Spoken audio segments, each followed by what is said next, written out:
Hi everyone, it's Jean from the Inky Owl Studio. Welcome to all the new subscribers and welcome to those who've been following me for a while. I so appreciate you joining me today. I am going to do something a little different. I am making these cute little, I don't know, I guess I call them cloth charms. They're on little pins and little safety pins, and you can pin it into something that's made out of cloth inside the journal. That's kind of my intent on these. So I've been doing these, and I can't say I'm a great embroiderer at all, but I think it's just kind of been fun experimenting with this. I've seen these on Pinterest and I've seen these, on Instagram, and I thought I'm going to give myself a try here. And so I'm going to do a few with you, and I'm only going to use 3 stitches. That's about all I know to begin with. But even with these 3 stitches, you can really do a variety of fun things with them. So I am using these safety pins that do not have the coil on the end.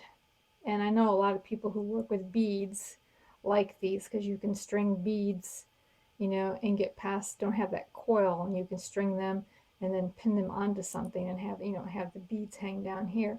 So I know that's probably what they're used for most, but I have a bunch and I am just going to use them for these. You don't have to. I'm sure that the advantage of the coil is that you have more space here, and not have the coil take up the room, but you can use any safety pin. I'm sure that would work fine. And these here have not, these are just plain, silver as they come out of the package. But what I've decided to do is I'm going to try and dye a few with ink, just to kind of like take the silver sheen off of it a little bit. And this has been done hundreds of times, and this is how most people, I think, age their paper clips. Not everybody, but a lot of people do. And so I'm going to do that today, and I'm just using alcohol inks. There has to be an alcohol ink for it to really change the look of the metal. And they dry very, very quickly. So I just kind of get them in here a little bit. And I'm using my brush so I don't have to use my fingers, because it will dye your skin up a little bit for a day or two until it washes off. And I'm using using teak wood. That's what I have on hand. I think there's better ones out there, better colors than this one. I would like to use one that has a little bit more red in it, and kind of mix them up and do a little bit of each. But I'm just, I don't know that I'm going for a rusty look as much as I'm just trying to calm down the silver in this particular project. Now, silver's fine. You don't have to do this for sure. I think it'd be kind of nice. And I'm going to add just a little bit of this color. Give it a little bit of a different patina in there. There we go.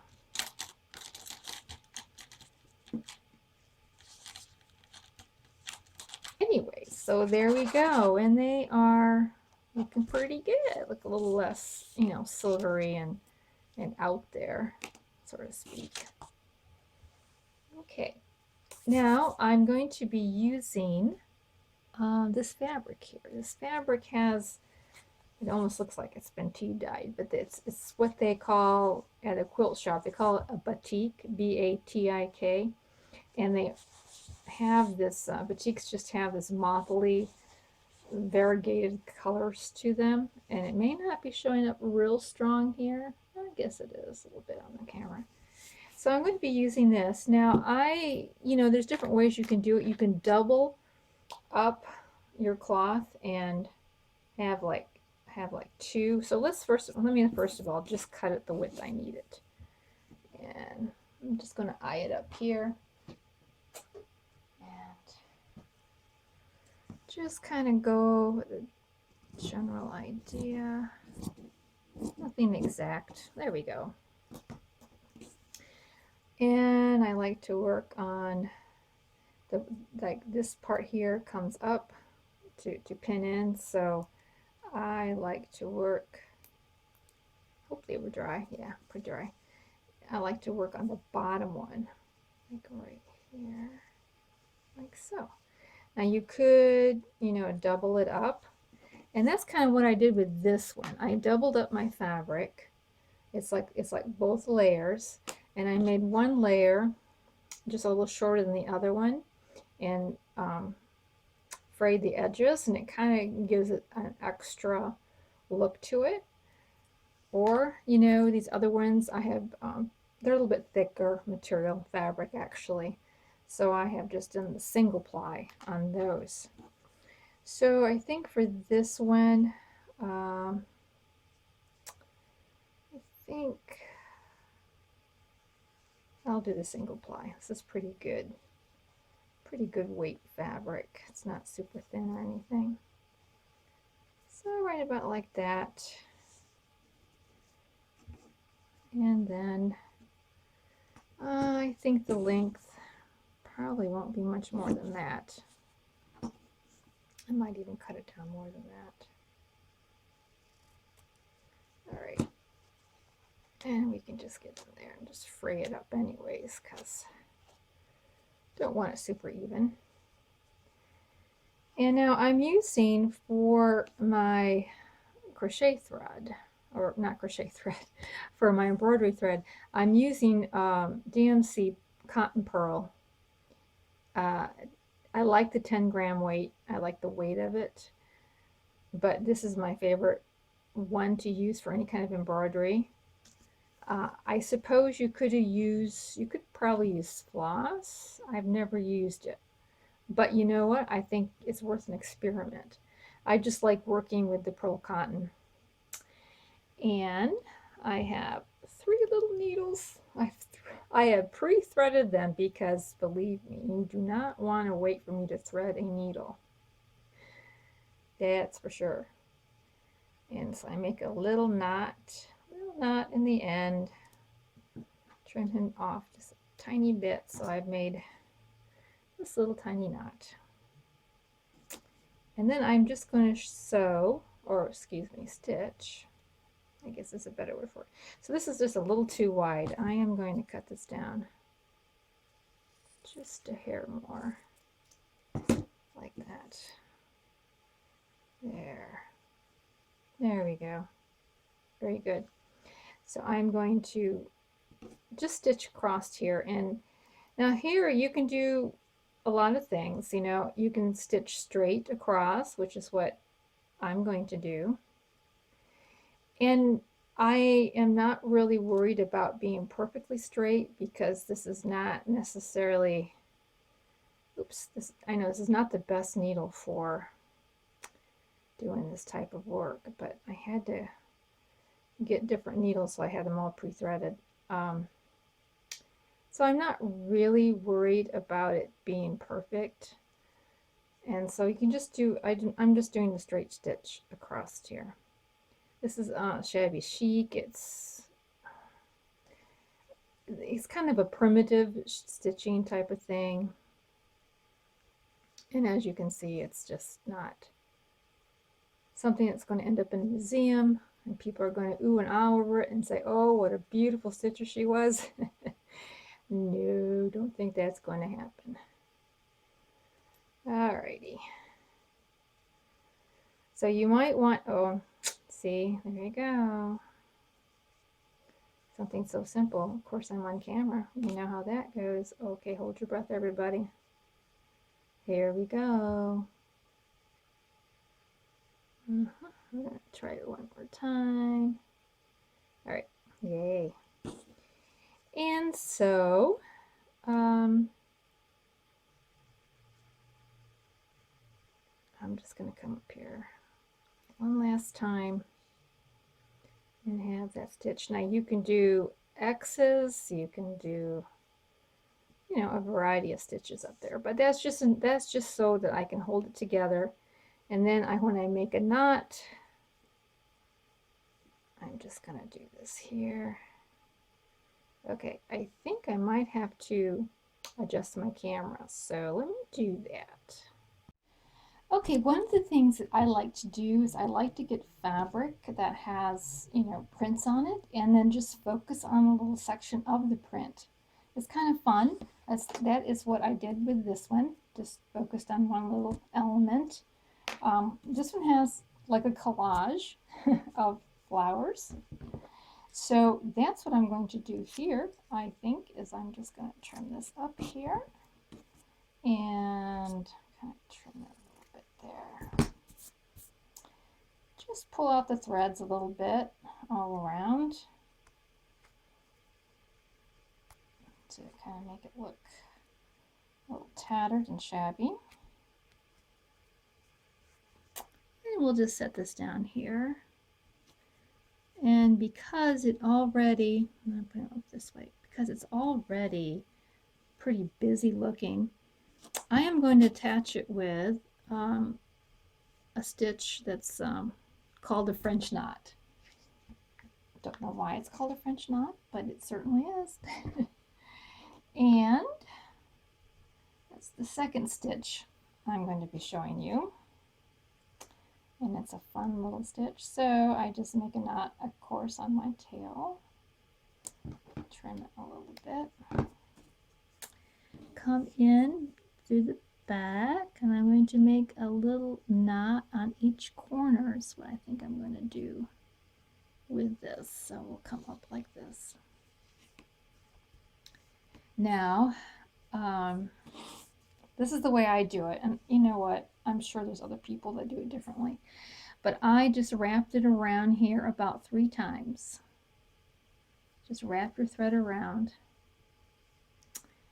and then find close to where you came up from.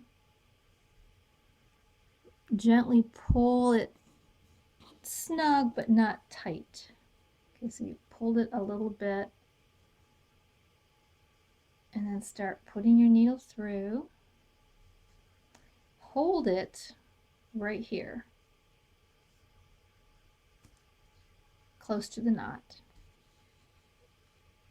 Pull through and gently tighten. There.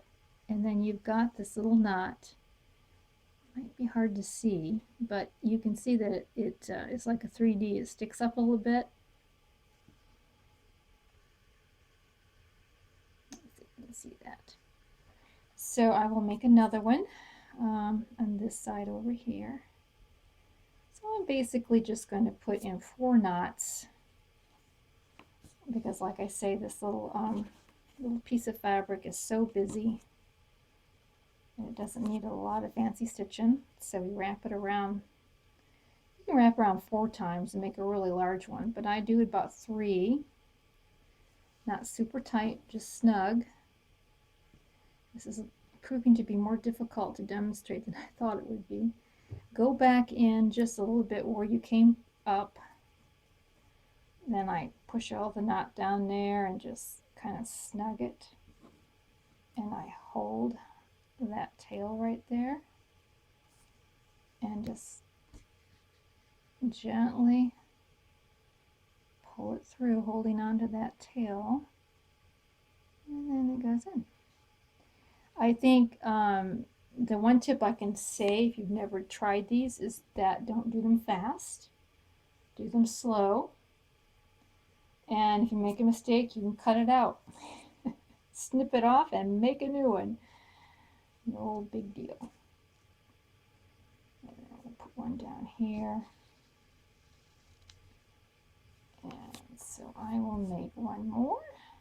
1, 2, 3. Go in close to where you came up.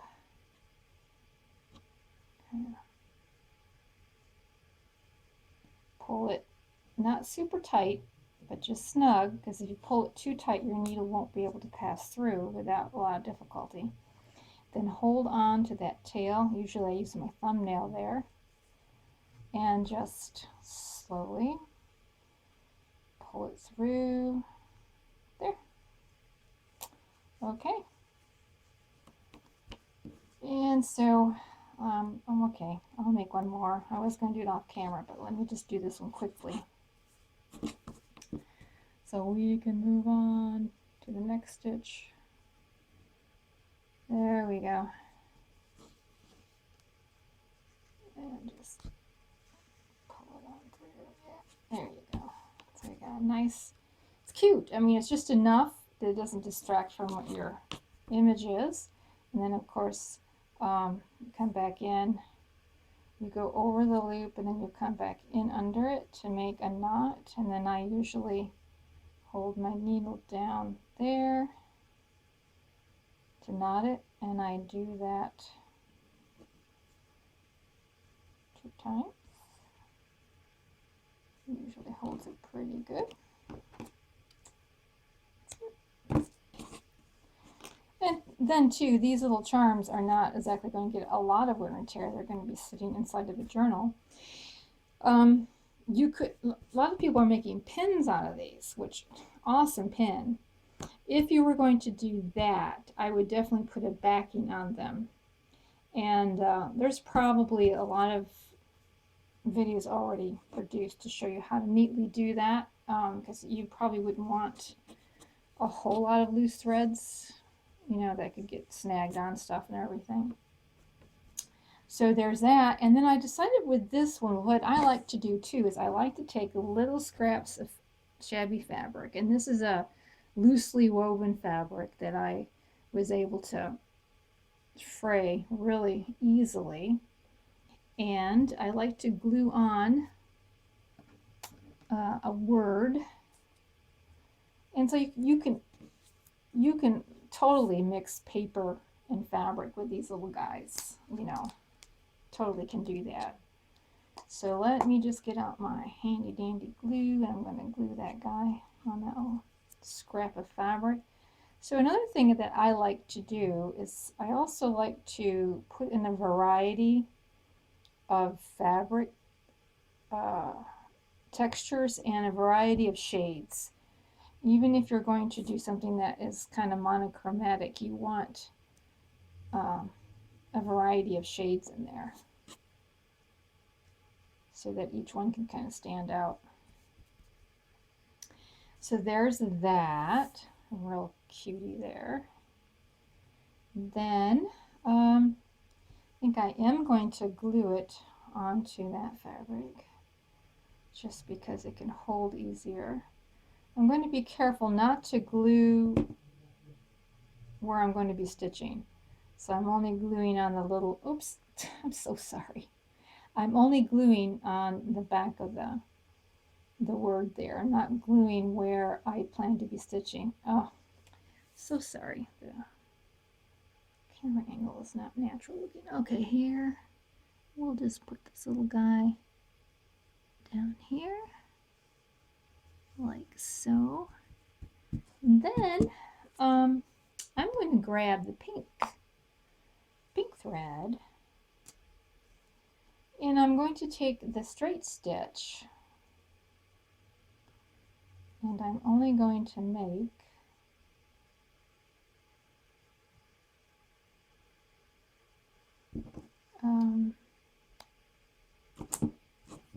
an X on each side. So an X is kind of nice. That's another little fun stitch you can do.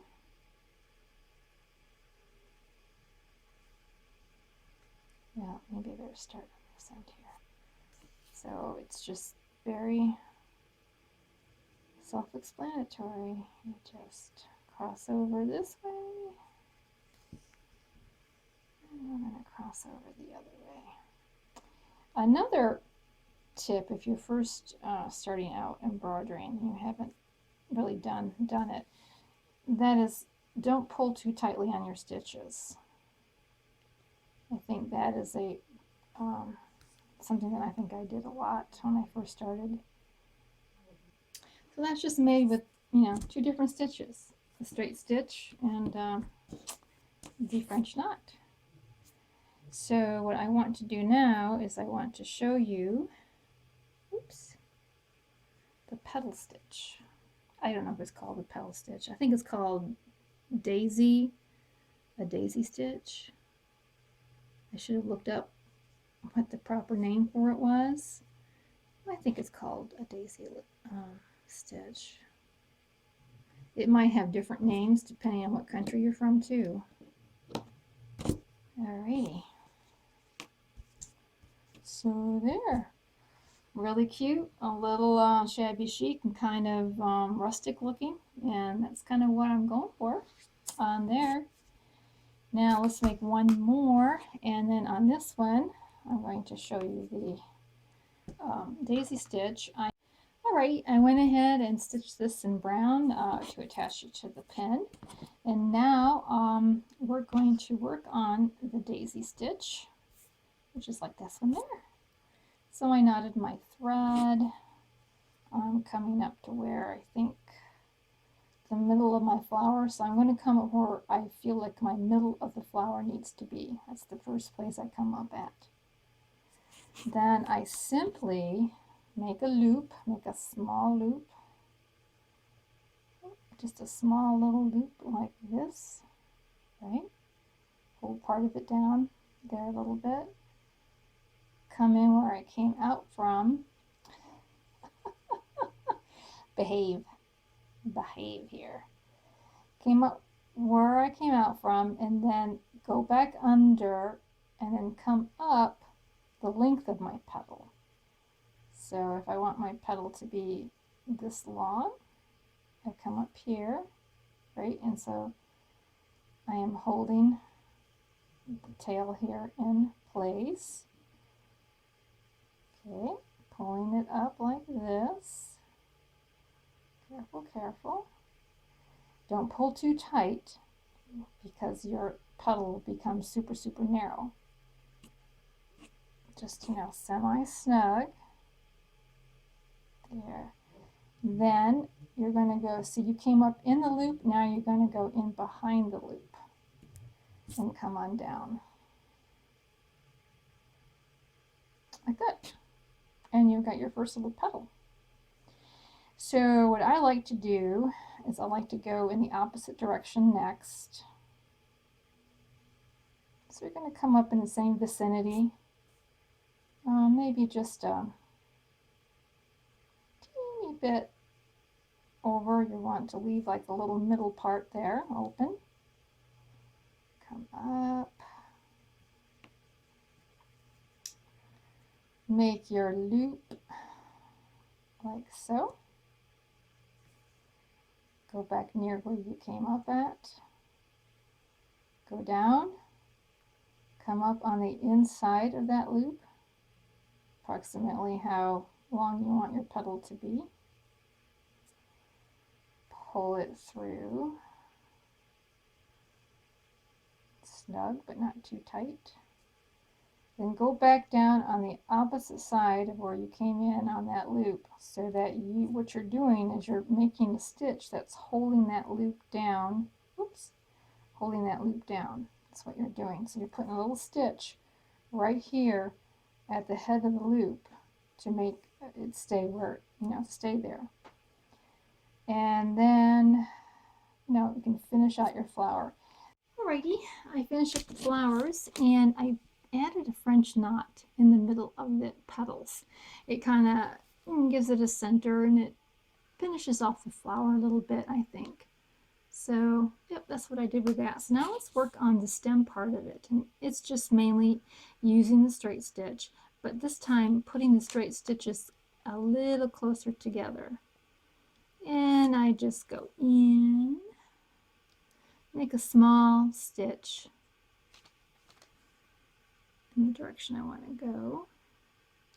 Come up about that same length, a little bit beyond where that stitch was, and go in, and then I go back in really close, a thread or two away from that original stitch, and just keep on doing this. This is one way to do it. There are other ways to do this running stitch. This is probably the easiest one. There's also the stitch where you come down, and then when you come up and go back down, you can go like pierce the stitch in front of you. Pierce the thread a little bit. So this stitch is probably a little bit more uniform, more of a straight line. And you're just like piercing the end of that stitch there. Okay. And it helps you to curve, I think, a little bit easier when you do it that way. Now we just go back in here. And see, I wish I could bring this up to my face, and I have to kind of do this from a distance. Come on, glasses, you can do it. There we are. And so I just do that. And then, of course, you know, I'll anchor both these stems down here. Okay, I finished up the stems, and the leaves are simply the same thing as the petals. You make them in the exact same way. This is probably a better job I did here. But anyways, you make the leaves the same pattern as the petals. So what we have here is 3 stitches, and that's what you can do with just knowing that. I'm going to put on a little bit of lace on this one. And so as you make these, things will come to you as to what you can add. You can add buttons, you can add ribbon, like I say, words, like I did with the other one. Yeah, whatever you got, you know, you can just look through your stash of scraps and you will be amazed as to what you might find in there. And things will come to you as you go through it. So I'm just going to come down here and I'm going to finish this off and attach the lace by putting in some excess down here. And this is very, you know, don't be hung up on doing a master embroidery job, because obviously, look at me. You know, I bet any one of you could probably sit down in an afternoon and end up making a whole bunch that look a lot better than mine do. So I am nobody that's super talented or experienced in this, but I do want to get you thinking about trying this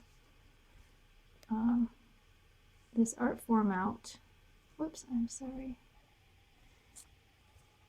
And it's just a fun way to add stitching to your journal or wherever, whatever you want to add it to. And like I say, some people on Pinterest are making pins, you know, using this method, but like I say, in a little bit different way, because, you know, if you look in the back here, it's a lot of threads that can get caught on stuff. So I would probably, the more I think about it, I would probably embroider my piece before it was on the pin, and then when I go to put it on the pin, I would take this piece and come all the way down and maybe glue it together, and that way it would hide the stitching back there. But anyways, that's what those look like for today. There we go. Just wanted to show you what I was working on. I hope everyone is doing well. Yes, this is week 3 of me not leaving my house. Yeah, it's not too bad though. Actually, I'm getting used to it. I'm doing an awful lot of video chat, learning how to use Zoom. So it's not so bad. It'll be worth it if we can just, you know, get everything back to normal as quick as possible. So thank you so much for watching this as I make these little charms, and I hope that you will try them. And we'll see you in the next video. I'm still working on my botanical journal, and I am got the cover prepped, and we'll be working on the signatures. So we will see you later. Bye.